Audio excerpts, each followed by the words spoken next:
Hello.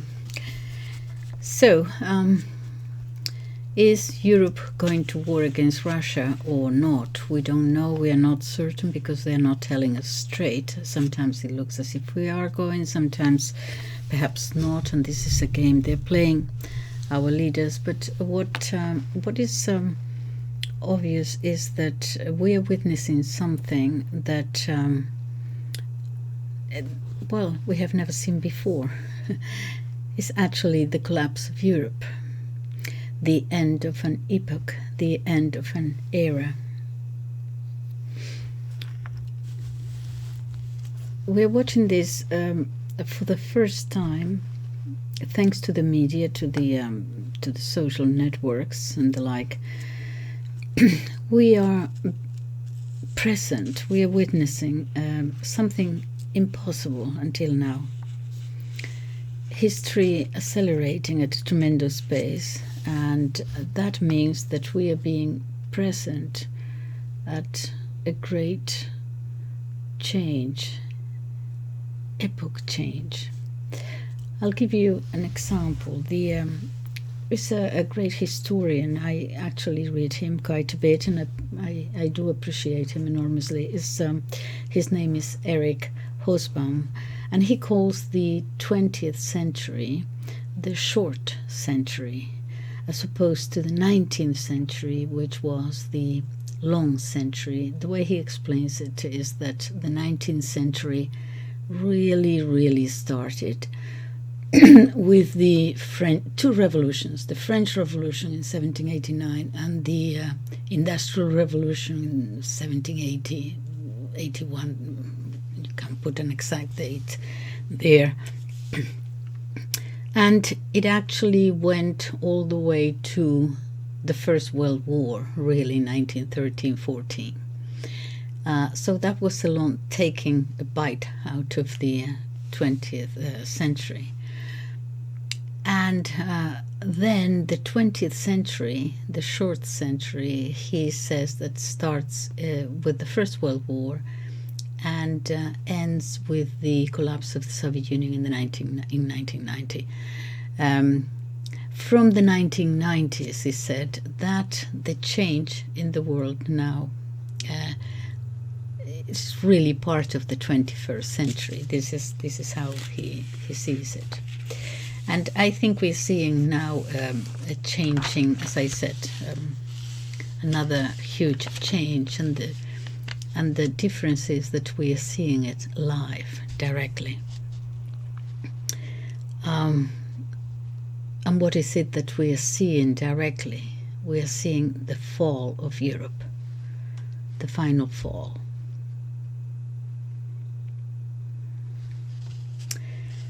Well, there we are. Let me do a little putting here and go back to the arc.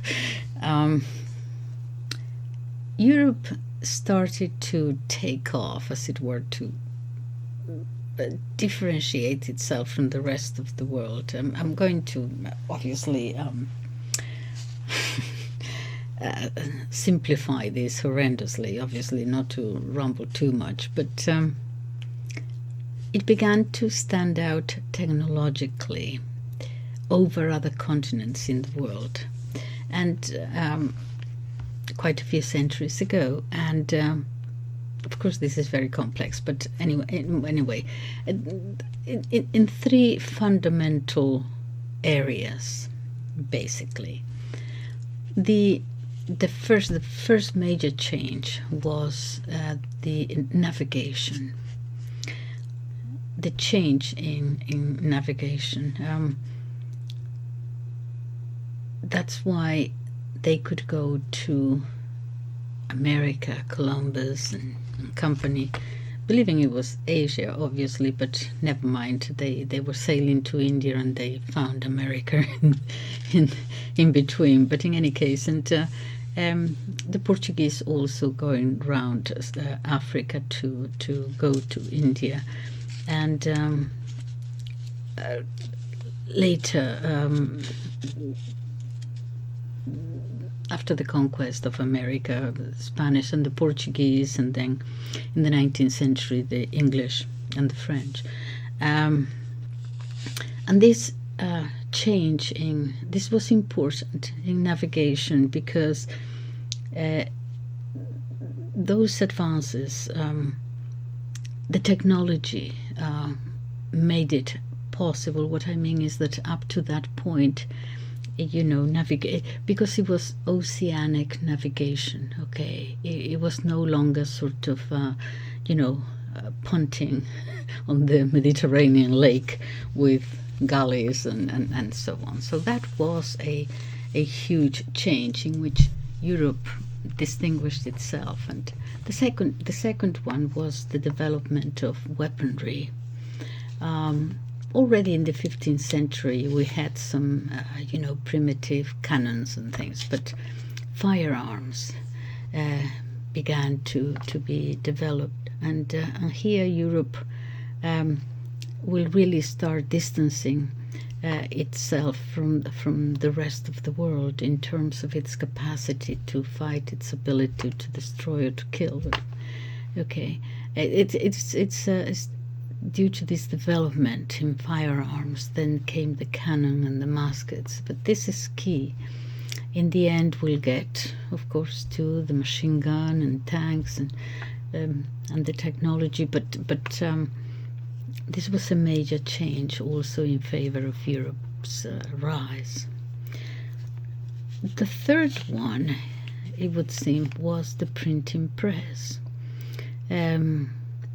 Because to be able to handle information in Europe, well, when the printing press, we were all, none of us could read or write. I mean, there were a few monks here, a few nobles there, but I mean, the rest of us, nothing.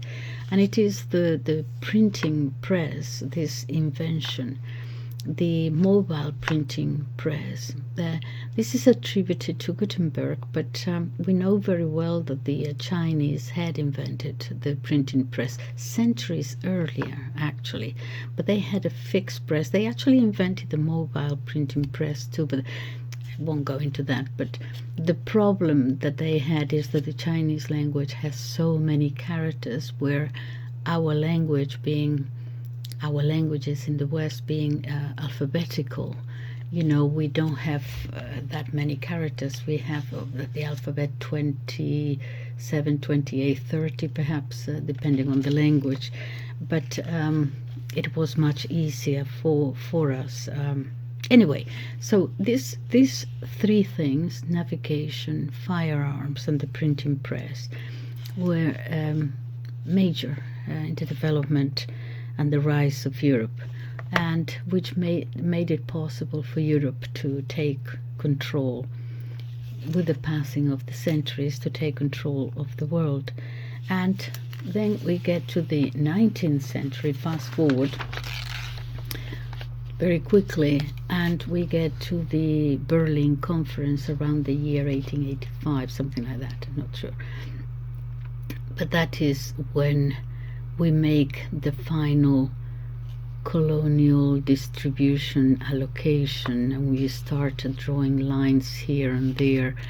It is as if for the colonies, it is as if they got a graph paper and a ruler, and they started drawing. In Africa, for example, if you look at the map of Africa, all you see is straight lines. Straight line here, straight vertical. And you said, how odd, how is this possible? Because normally countries develop when they develop naturally, in order to defend themselves, this particular tribe, in order to defend itself against the other tribe.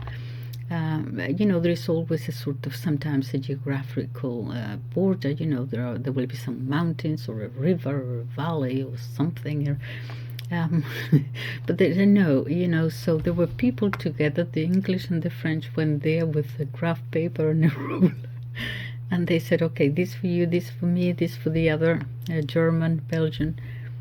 And sometimes they separated peoples who were together as a people, perhaps they spoke the same language, perhaps they had the same god, perhaps they had the same mores and customs and so on. Never mind, I mean, that was And anyway, so this is what happened, and then the also the other, not only, of course, not only in Africa, but all the colonies and the French in Indochina, India. Anyway, so they sort of carved up countries, and so now what we have after after World War One, from World War One onwards, I mean the great powers, the great colonial powers, what happens then is that they start killing, destroying themselves and each other, and they're left in ruins, and a fall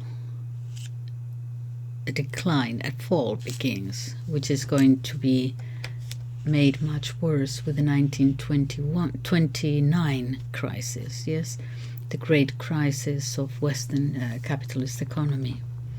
And that is going to affect many, many countries and eventually result in World War II. World War II, which, if you think back now, you can see that it finishes off Europe, really. From then on, Europe ceases to exist as something independent. Okay, so the Allies, the two great winners, the Soviet Union and the USA, with the British arm in arm with the North Americans, they divide up Europe between East and West. And so the Soviets occupy the East, the US occupies the West, in different ways, obviously. The Soviets much more heavy-handed, but the Americans nevertheless there too. So they form, okay, so NATO was formed in 1948, and in response to that, the Warsaw Pact. And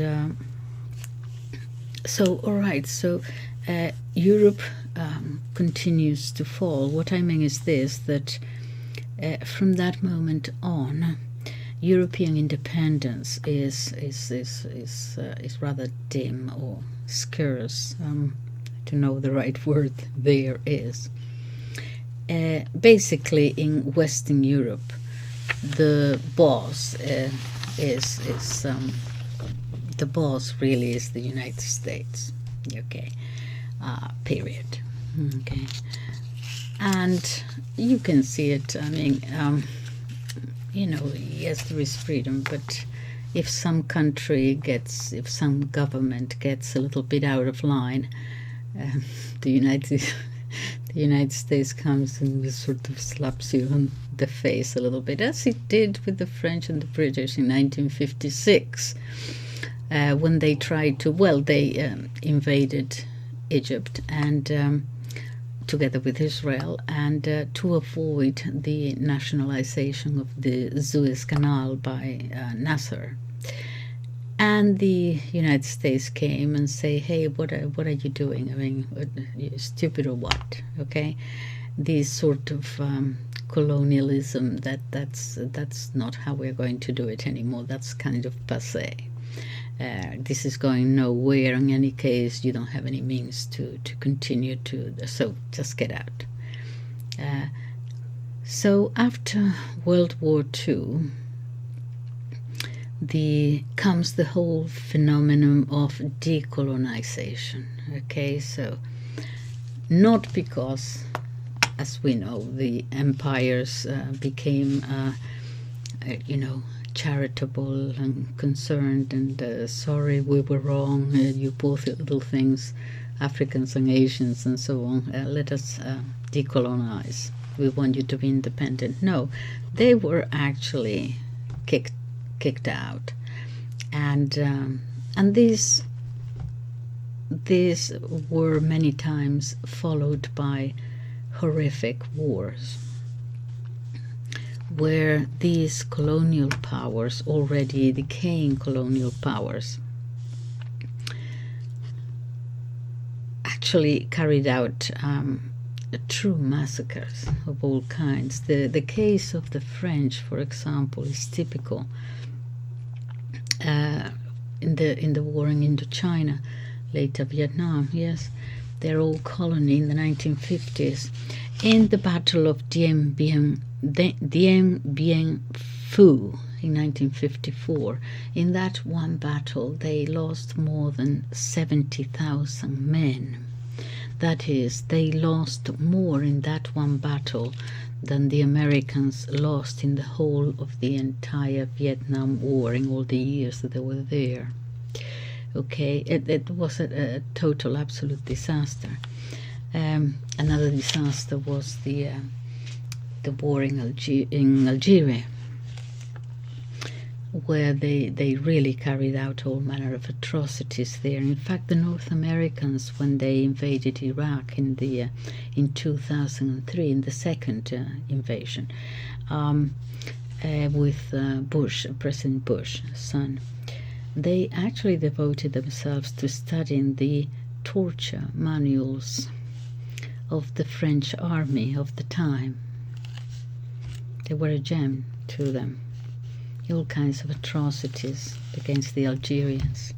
Well, in the end they lost, as it could not be otherwise. So these empires are no longer really true empires. I mean, they're a little bit of a rubbishy, really. I'm sorry, but that's how I think about it. And in any case, okay, so after the Second World War, so there is all these wars, decolonization, okay. So now we have the fall of the Soviet Union in 1990, and here we are now. We Europeans have no voice really at all. The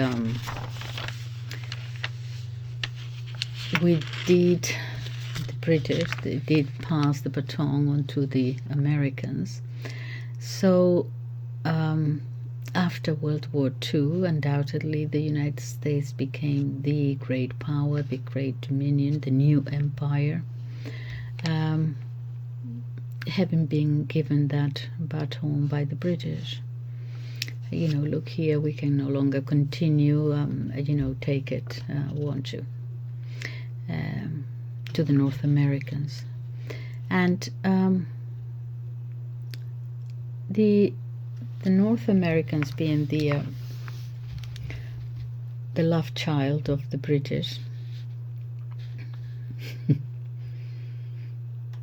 I could use another word, in all types of things. True, it is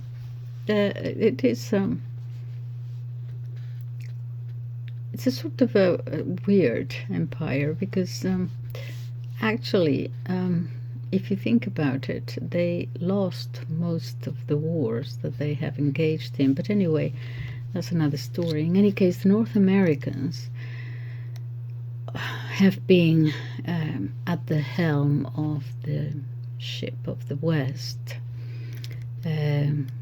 But when the Soviet Union disappears, it was not only the West, it was the whole world in its entirety, basically. And they became the great world hegemonic unipolar power. I have dealt with this in 1 or 2 videos ago. And so does or does not whatever it wants. And this continues fast, and here we are. A series of wars, as you know, Iraq, Afghanistan, Libya, etc., etc. But they just don't seem to be able to stop. And here we are. Let me put it this way. I think we have been, where we are now, we have been deceived. I think we have been sold a bill of goods, a big lie. from the very beginning, a lie that went something like, look, really, don't worry, this Europe like this, it's divided in east and west and so on, but don't worry, this is, and we continue to be here, but this, don't worry about it, this is in order to avoid a war, which is a good thing, a war between Europeans, and because we had so many wars, so that's enough, no more wars. Okay, so West Germany was an American creation, and it continues to be. I mean, that's why they always do whatever the Americans want. I was actually quite surprised at the reaction, though, at the non-reaction, but in any case, so, you know, when they blew up Nord Stream 2, the Germans did not say anything. They stayed quiet. When Angela Merkel's telephone was being spied on by Obama, they probably do it to all of them, but anyway, it became public. Well, they said nothing. They did not complain. What can they possibly say to their creator?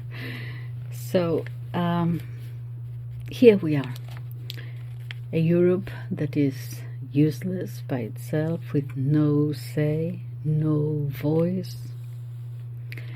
I think we can say that Europe is a vassal to the Americans. And when the Soviet Union disappears, goes away, those who formed part of the Warsaw Pact also become vassals of the Americans. And some of the countries, of course, that belong to the Soviet Union, like the Baltics as well. Now, if you want to take issue with my word vassal, I actually looked up the definition, and this according to the Collins Dictionary, definition of vassal: in feudal society, a man who entered into a personal relationship with a lord to whom he paid homage and fealty in return for protection and often a fief. And a fief is an estate of land or a person's sphere of operation and control. So vassal is, I think, the right word. So now we have an expanded NATO, and what has been doing for a long time now is to try to provoke the Russians, and we know the reason why. We have dealt with that in other videos. And there are two crises now, two moments of crisis from when the whole thing begins to plummet. Actually, plummet, actually free fall, basically. One is when Bush's son declares, among many other things that he said after 9/11, he said many things. One of the things he said was that what a pity the French have no word for entrepreneur. Right. So he went to Yale or Harvard. Anyway, okay. So one of the things he said was, "We are in a permanent war from now on." Now, the North American military-industrial complex in the 90s, when they no longer had a lifelong enemy, the Soviet Union, has a fall in terms of the part of the budget for the defense department, okay? Defending countries and so on. That fall in the budget was brutal in the 90s. And this fall meant that when they went to Bush and tapped him on his shoulder and said, look here, we need a few wars. The US is dependent or survives in good measure thanks to its industrial military complex, and this entity needs wars and successive wars in succession. As a minimum, they need a good war, as they said, in quotes.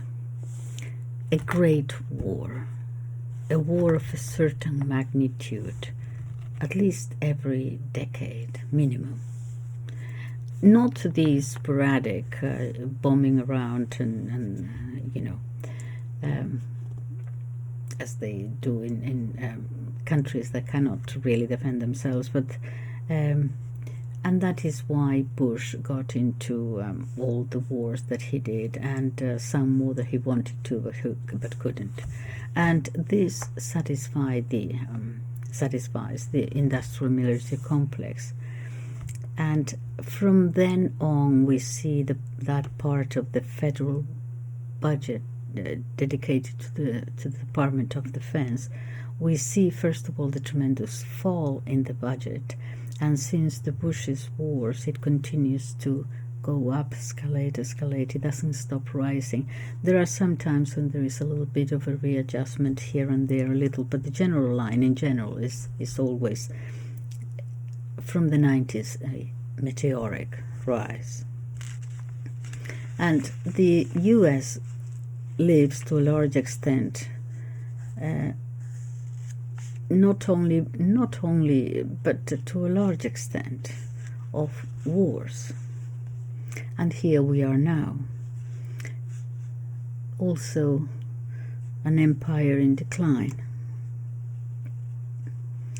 The second was the crash of the 2008, the economic crash from which we have not really recovered yet, I won't get into the whole thing, economic issue now, but the topic of quantitative easing and so on, how it was solved, how it wasn't solved, really it wasn't solved. It was they merely put a band-aid put on it. And that took us to today's economic disaster. But well, that's it. It's a crisis of the globalist model, of the Anglo-financing model, in which the rent economy becomes the dominant economy in the West and principally in the US. Okay, the speculative economy, investment in shares and so on, among other things. The law was violated, really. The Glass-Steagall Act that dealt with speculative financing, setting out the permissible securities activities of national banks. It separated commercial banking from investment banking. This act did, the Glass-Steagall Act. So it was a law that prohibited investment banks and normal commercial banks to be united. They had to be separate. The one that devoted itself to investment was an investment bank, and the commercial bank that we all use with our bank accounts and our savings accounts and so on, the ones they had to be separate by law. So they did away with this law, which meant a conglomerate of bank mergers in many countries, which had 7, 8, 10 banks, 10 major banks. They now have 2, and perhaps soon only 1. So all that creates that globalization model that we, American financing, an economy not based on production, based on the relocation of industries, and above all the financing, okay, of the economy, okay. So in other words, you don't really earn money because you produce things, because you make things. You make money because you invest in derivative stock products, etc., etc., or in metals or in anything else. And that is to say markets that are completely manipulated. And this is how it is. So in 2008 comes financial bankruptcy, Lehman Brothers, and the explosion of the North American real estate bubble. And then, the contagion, as it were, and free fall. And that stayed for many years in Europe. There is a little bit of stabilization, but then again it starts falling with the pandemic again. So here we are now. So anyway, this whole boring thing that I have been just talking about, what I want to say, as I said at the beginning, is this, that we are seeing it. We are seeing the end of the Europe that dominated the world for several centuries, yes, and also, and at the same time, quite dramatically, the end of Europe's heir, the American Empire, which has dominated it for a few decades, but brought the whole inheritance down. And to witness this, to watch it live, it's amazing. It's new.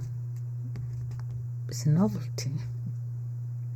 And I'll actually tell you why, because after all the absurd decisions being taken in Europe, this utter irrationality has gone beyond.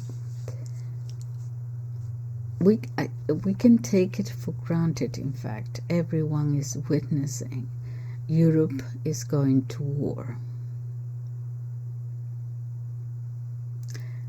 On top of all that, now in decay, they're taking us to war, or at least a large number of countries seem to be going to war against Russia. Now, I wrote down here Lavrov.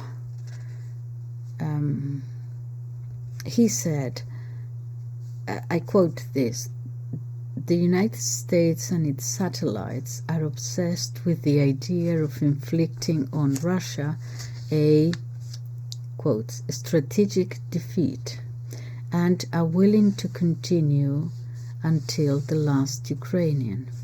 At the same time, they are dangerously at the edge of a direct military confrontation between nuclear powers, which will have catastrophic consequences. We are particularly concerned about the fact that, in fact, 3 Western nuclear countries are the main principal sponsors of the criminal Kiev regime, the main instigators of several provocations. And we see these grave strategic risks which increase the nuclear risk, nuclear danger, something like that. I'm sorry about, I got it translated from one language and then to another. So so what Lavrov is, you have probably seen him anyway, so what Lavrov is saying is, I don't think he can say it any clearer. We are for the first time at the edge of a nuclear war. the three nuclear powers, the US mainly, and then the two little brothers there, two little helpers, Macron, well, let's say France and Great Britain, okay, but when you compare, these two minor powers, they have a ridiculous nuclear capacity in all aspects and not very operational. And he's saying they have this idea of finishing off Russia, to make war on Russia no matter what. No matter what. And this is gravely dangerous. But not only Lavrov, actually, Putin, everyone has said this in different ways, ministers, presidential advisors, they have been repeating this to satiety. And here in the West, the media does not seem to attach any importance to it. They don't seem to report on it. Very few mention it. So here we are. And most people don't know.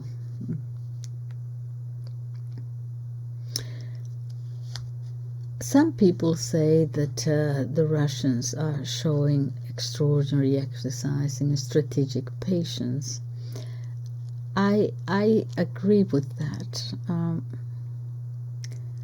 because they're not necessarily entering into a response to every attack, the provocations, terrorist attacks made by Western powers. And as we already know, in the West, there is no problem with going all the way to the last Ukrainian, and this is taken for granted.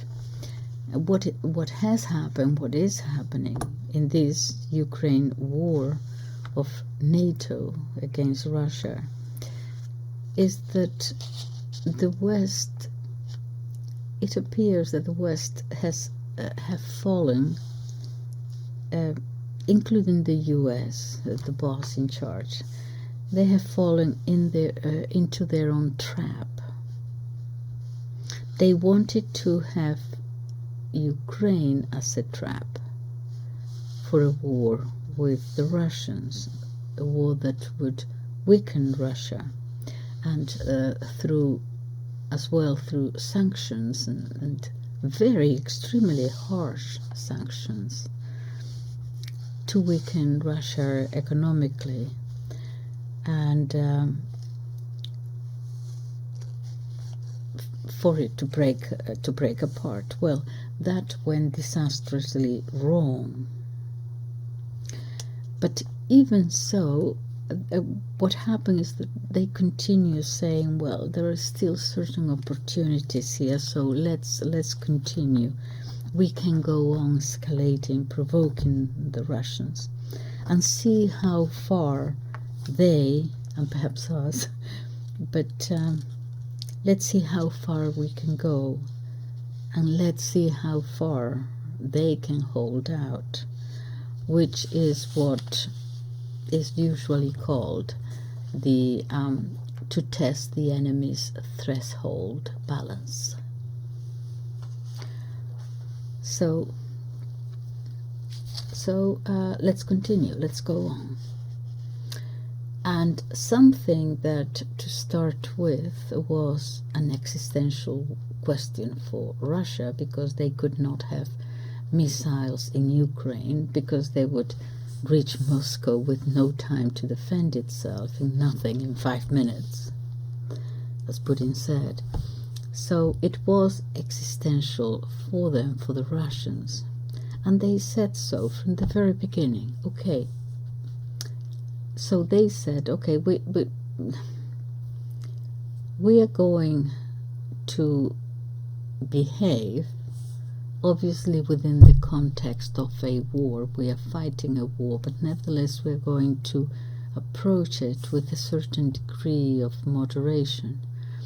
But now we want you to know, we have you know that if Russia is in danger by your escalating, Russia will respond, and will respond with nuclear arms. And that is clear, and they have made it clear, and it is clear. They keep referring to their nuclear doctrine of Russia, which is written down. When would they would not be the first to strike, but if in danger of being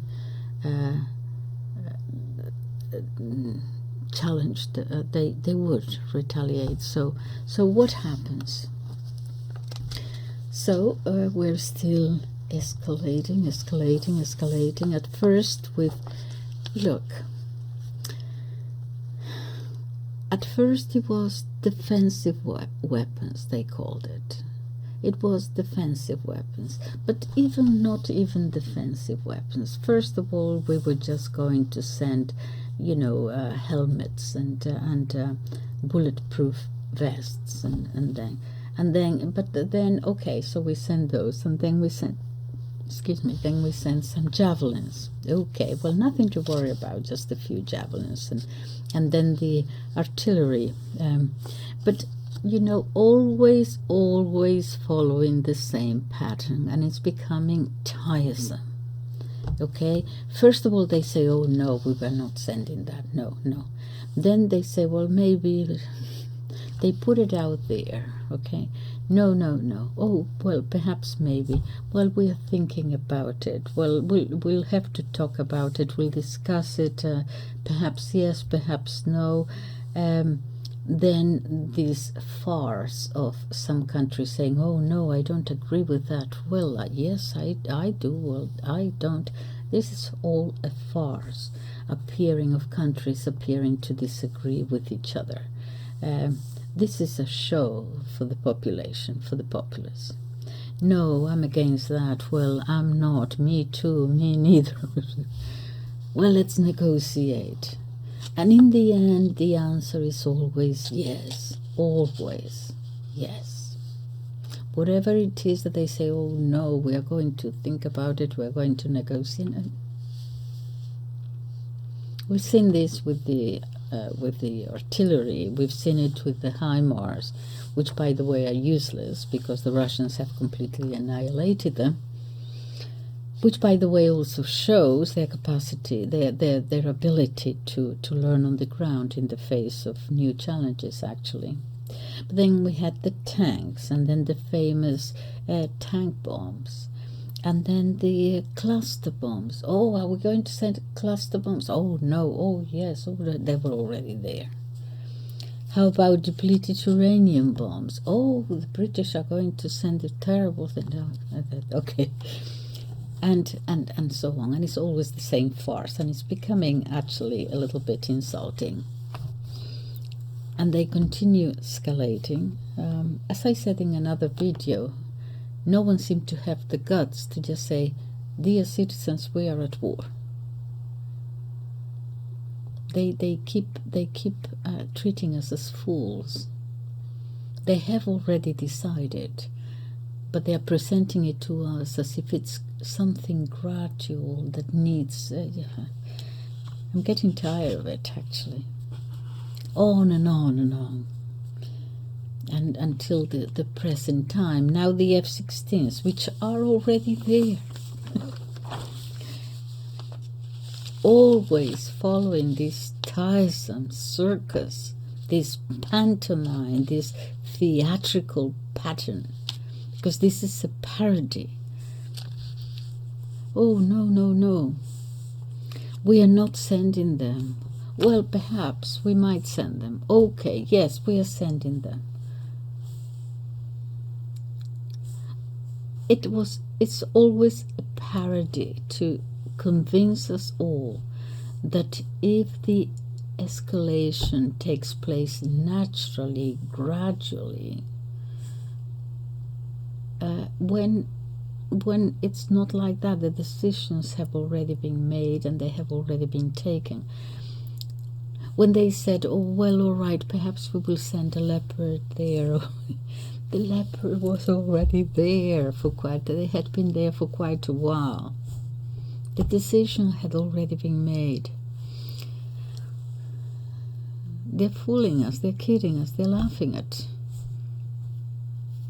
their populations and their people and their citizens. A total lack of respect. And they're treating us like fools. We know they're already there, because when they start talking about, oh, shall we send them? Oh, yes, perhaps we will. Okay, they decided finally, yes, as they always do, we'll send them. And then they appear there the next day. How come that you could do it so quickly? They were already there. So they've been mocking us, escalating all the while, taking us all to war without telling us. And since they know, and everybody knows, that the war in Ukraine is lost, Ukraine lost, it doesn't matter what they do, whether they send 61 billion or F-16s, whatever we send them.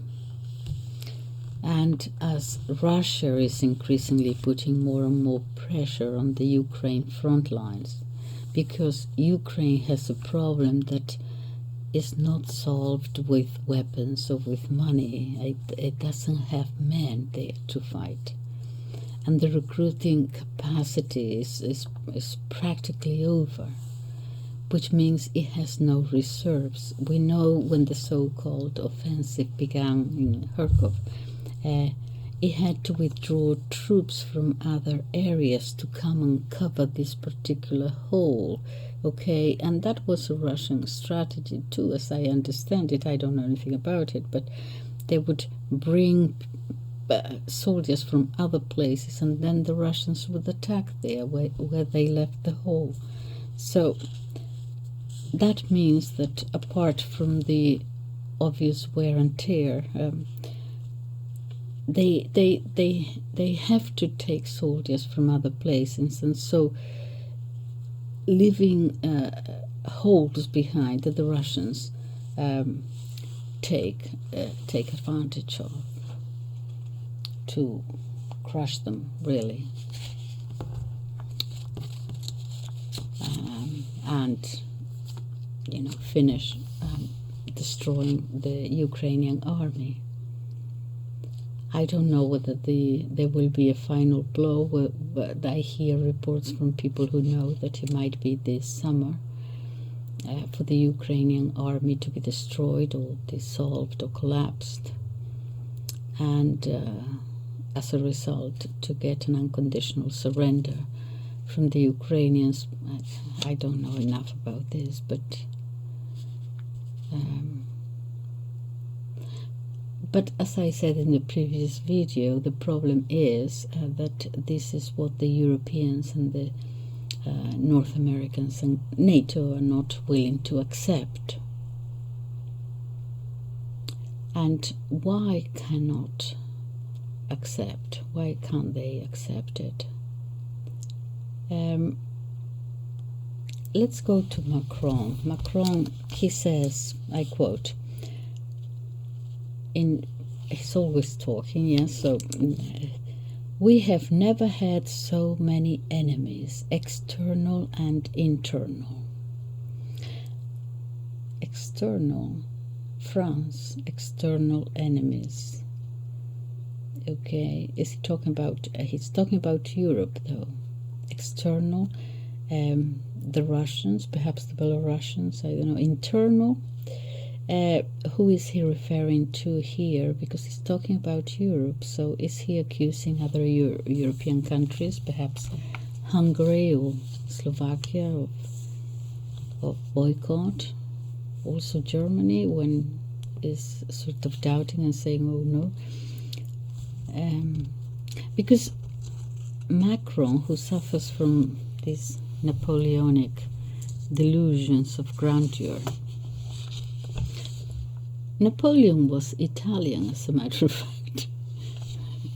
Just remember, he was born in Corsica, and it went back and forth, Italy and France, but the fact is that he didn't actually start learning French until he was 20 years old.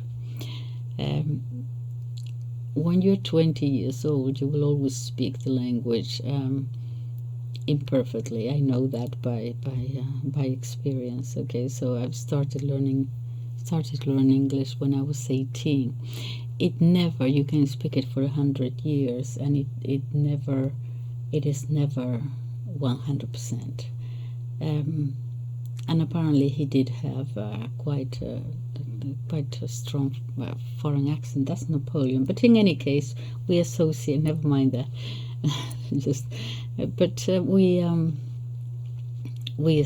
Of course we associate Napoleon with France. But he does have this Napoleon. Oh, and by the way, he was apparently very short. He was only about 5'5", something like that. Quite a short man. So yeah. So I don't know how. It doesn't matter. But he has these delusions of grandeur. Hopes to become the leader of the great unified totalitarian Europe, you see. And this is the delirium of Monsieur Macron. Then he goes on. He started saying that about enemies external and internal, and then he goes on go on with things that he's prone to say. He says, Europe is going through, as I said a few weeks ago, a moment in which its existence is at stake. I truly believe that our Europe can die. Oh, this is important because he's saying something that is true or half true. It's not that Europe can die, it's that Europe has been dying for quite a while. But he obviously hasn't noticed. And we have leaders who are useless, many of them ideologically racist, and an occasional neo-Nazi governing some place, especially in the Baltic states. And this group makes Macron say that Europe can die. Why does he say that? To scare the population. They have experience with that. With France regrettably economically destroyed, a lamentable situation with social protests everywhere. He doesn't seem to care much. I think he's bored a little bit with France. He aspires to be the new Napoleon of the new Europe, unified and totalitarian. That is what the EU wants to do. The EU turning against the citizens of Europe, and this is his pretext, what he's taking advantage of.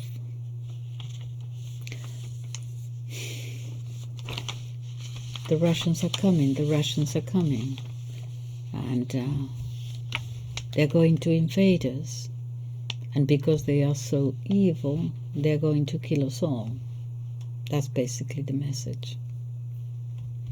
And he doesn't really stop talking nonsense, and I'm getting tired of him. Recently in Le Monde, he says, you remember, he says, we are going to send 20,000 men. Okay, he said that, and then he said, well, perhaps we're just thinking about it. And now he comes back with the same nonsense. And Le Monde, the newspaper, said Macron wants to build a coalition. And here comes the mockery, okay? A coalition of military instructors in Ukraine. In Ukraine, that is inside Ukraine. That is, no longer we instruct the Ukrainians in Germany or in Poland or in Great Britain. No, inside Ukraine. Many instructors, he says. This is almost funny, okay, if it wasn't so serious, because Macron says literally to Le Monde, first we'll send several dozen experts to evaluate the mission's conditions, and then several hundred soldiers. It would seem that he's already decided in an meeting that he's having with the president of the Ukraine. Actually, he is the former president of the Ukraine, according to the Ukrainian constitution. From the Russians' point of view, I don't think they particularly want him to leave. I think that from their point of view, the longer he stays, the better it is for them. He's going to prolong the war, so perhaps the defeat will be more remarkable. So I don't know, but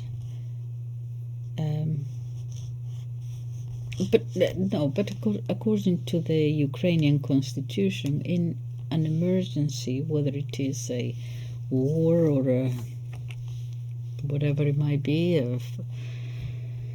a meteorite,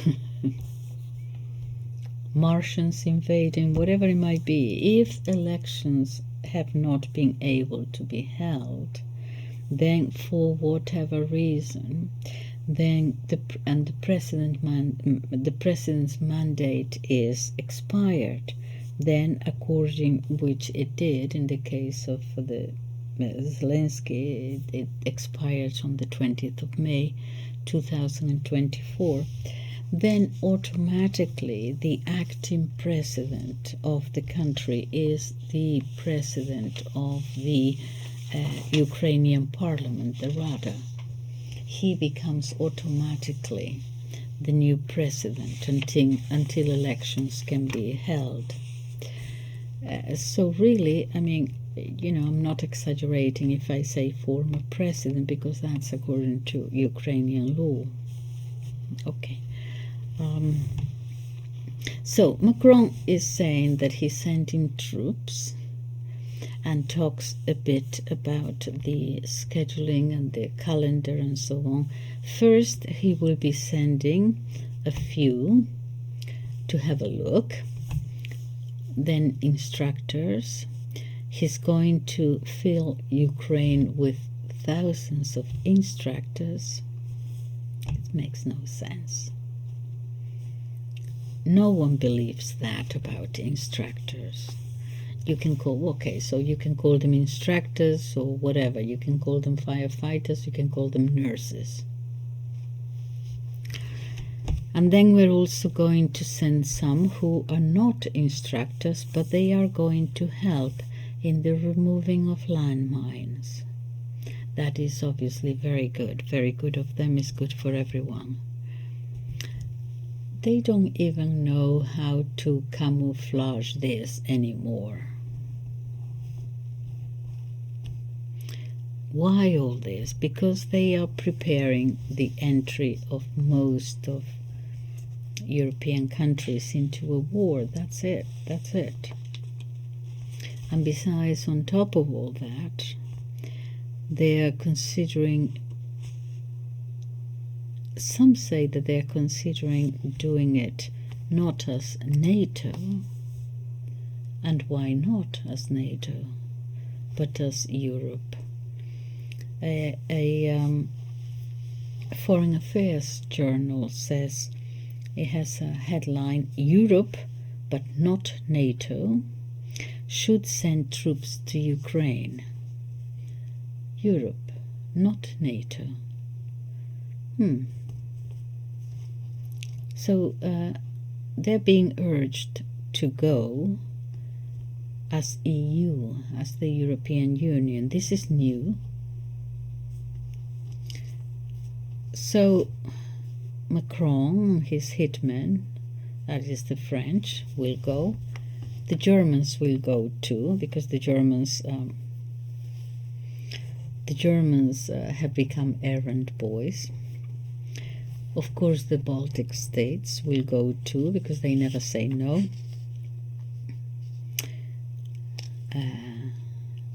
They're saying all types of atrocities out loud. The Poles will go. The Nordic countries also, increasingly so.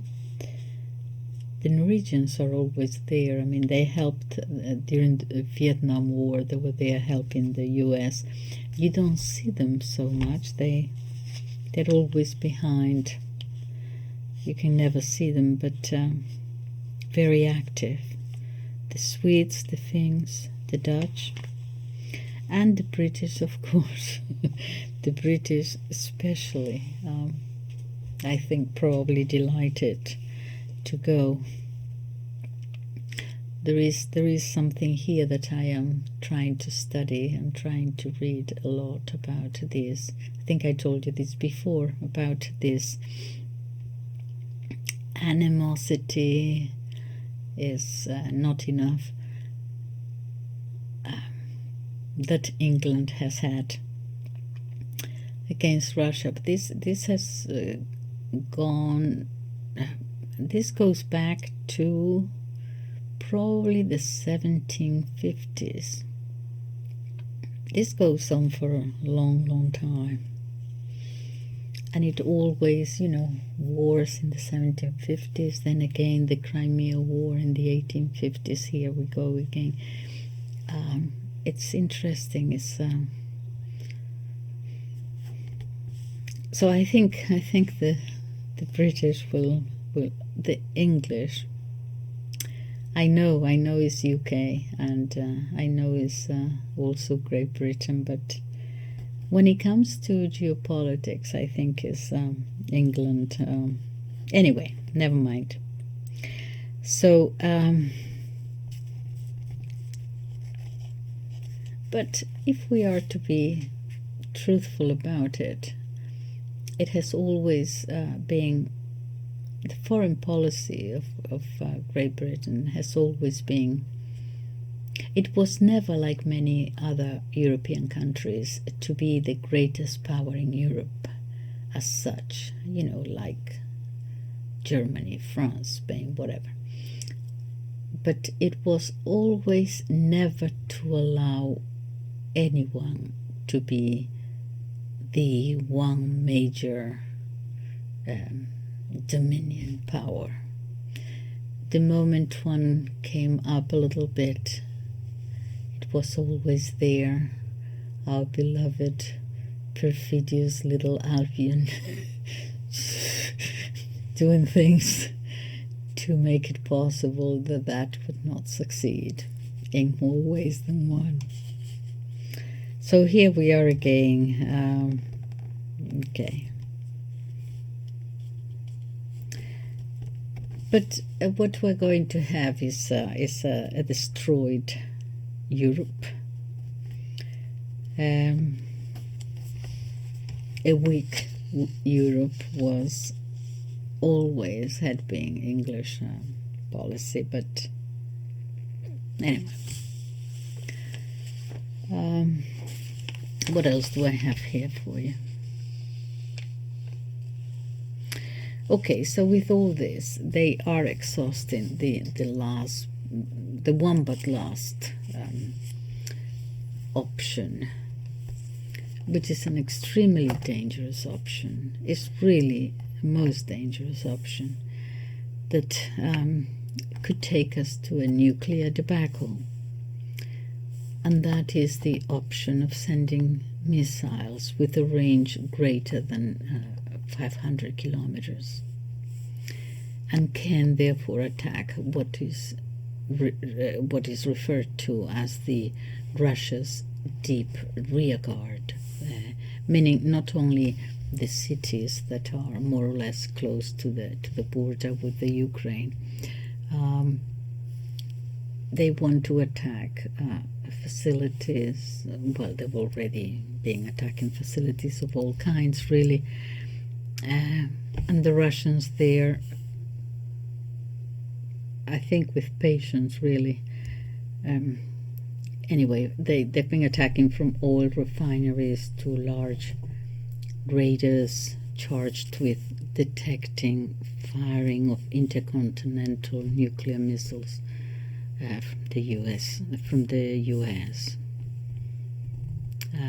And they are fixed radars. This is not new. They're not, and they keep doing it. They're not refraining themselves, the Europeans. Now we have to see what the Ukrainians will do with the approval of the Americans and the West, what they're going to send them. To all intents and purposes, they have already been told, here you are, do whatever you want, go ahead. We'll see you later on. So with the missiles that they have and what they're going to receive and what they're going and how and when they're going to attack, the Russians continue to destroy the Ukrainian army and will continue to do so until it collapses and end the war. But they don't want to fall into the trap that the West is putting there before them since the beginning, which is we escalate, and there comes a point where the escalation of arms supplies is no longer useful, and so they focus now on terrorist attacks and bombing of civilian population. Because I think to the Kiev regime now this is also a personal problem. How do we get out of it? And not as a political corpse or any other kind. So obviously they want to implicate NATO there in order not to lose. But here is the question, and I am not sure of the answer, of whether the Americans are a little bit tired of the Ukraine situation, because remember that now they're moving on to China for next year, 2025. China is next. They got out of the conflict with Ukraine several things that they wanted. Certainly, Europe or Germany no longer being supplied with cheap gas and buying it from them. Secondly, there are several things that they got out of it. The selling of weapons, the moving of a lot of European industry to the US. So basically they are leaving Europe in total chaos, which is actually one of the things that they don't mind. What, as I said many times, what they were always trying to avoid is for Russia and Europe to be together, because that could be a real challenge. So they had to separate Russia and Europe, so that they have achieved too. So it seems that from their point of view, actually they got quite a bit out of this war. It is the Europeans who will have to be ending it somehow for them to sort out now. They've given them this, they've given the Europeans this hot potato, now deal with it. We need to move on. That could be one option, but at the same time, there is another line of thought that says, no, it is in the interest of the Americans to continue on, because the ultimate goal is to break up Russia. Because of, they've been discussing this forever, and this is what England, for 300 years. You need to break it up in order, because of all the resources and so, what they did in Latin America. So, I'm not sure, I don't know enough myself about this, whether in other words, whether in general terms, we know that they're quite happy now to continue, a little bit and let the Europeans go, for the Ukrainians to hold on at least until the next election. And then they might say, okay, Europe, you handle it. I don't know whether they will, which option they will take. They will continue to try to weaken Russia, or they will say, Europeans, you deal with it, and we have to go to China now. I don't know. Perhaps you do. Okay, this is. I think I'll stop here. I had more notes on the, since we're talking about Europe, about the European Union. I think I will prepare one on the European Union, on the characters there, and the new role that they are giving themselves. So I'm leaving it there for today. I would appreciate if you make some movements in my channel, like subscribe or like or comment or share it in your media networks, just to help it move along a little bit. Thank you so much. Goodbye. Bye-bye.